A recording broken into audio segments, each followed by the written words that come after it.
Il y a bien souvent dans les maladies longues le fait que psychologiquement aussi on devient souffrant, on devient malade, on devient impatient et que l'isolement, l'éloignement avec les autres se fait presque naturellement. L'isolement parce que le malade prend la conscience de sa maladie et devient vraiment malade et donc même ces interprétations qu'il peut avoir du milieu environnement vis-à-vis de ses proches, de toute la vie extérieure devient complètement autre. Ça a été dit dans de nombreux ouvrages. Et il y a aussi pour le visiteur. Le visiteur, lui aussi, il s'aperçoit qu'il n'est plus du tout sur le même territoire que celui du patient. Et ne serait-ce que quand on voit, disons, la chambre hospitalière commune, qui est le mur blanc, qui est le lit en fer, et puis cette télévision qui est suspendue au plafond, on sait qu'on est malade. Si on ne sait pas très bien, on sait, enfin on a compris. Mais le meilleur frein qui est à donner à l'avancement de cette maladie, c'est le bien-être.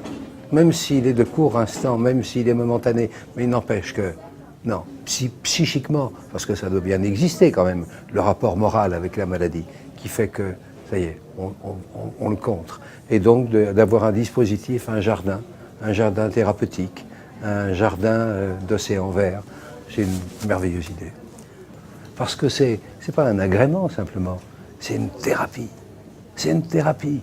Quand je vous dis toute cette sensation de la nature, le changement des saisons, le changement des couleurs, d'être en éveil avec toutes les manifestations les plus éblouissantes, les plus intimes et tout ça, et d'être en contact fait que, qu'est-ce que c'est que vivre dans le bonheur? C'est d'être en contact avec la nature.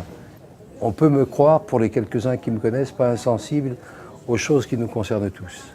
Je suis au milieu des autres. Je fais partie de cette communauté et qu'on a une fraternité, qu'on me sente capable de renvoyer cette fraternité, ça me touche. Et on est tous, je dirais, entre deux frontières.